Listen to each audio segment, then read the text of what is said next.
السلام عليكم يا باشمهندسين. النهارده هنتكلم عن الابديتس الجديده اللي حصلت في برنامج الار تي شوب. فهنروح بسرعه نعمل اكسبورت للفايل بتاع الاوتوكاد ونفتح الراينو ونتكلم عليه.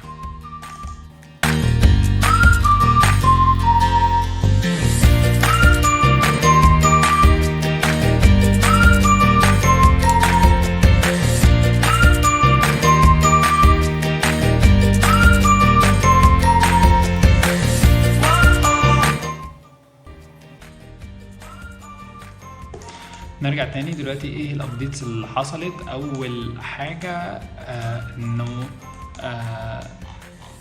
التندون اي دي بقى كله يخرج من نفس الاتجاه. زمان كان بيتعمل انه الاي دي بيتحط بس عند اللايف اند او اللايف اند الاولى، لكن دلوقتي بقى بيتحط في نفس الاتجاه بغض النظر عن اللايف اند. ليه احنا عملنا كده؟ علشان اكتشفنا ان ده بيكون اسهل وبيقلل كمية الكلاشات اللي كانت بتبقى موجودة في النص او في اماكن كتيرة. يعني ده اول تعديل. تاني تعديل ضفنا حاجة جديدة مهمة اسمها اكسبورت تو اكسل.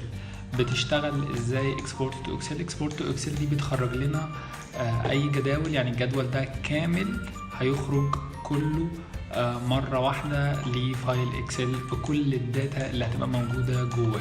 طيب نعملها ازاي؟ بنفتح اي فايل اكسل موجود عندنا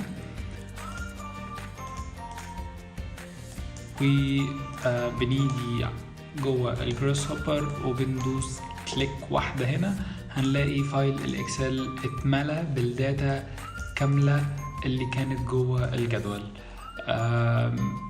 ودول عبارة عن ارقام ونقدر ناخدهم كوبي بيست لأي تمبلت عندنا، او نقدر نعمل منهم حسابات سريعة علشان الويتس او اي حاجة احنا عايزينها. دول كده التعديلات الجديدة اللي احنا ضفناها.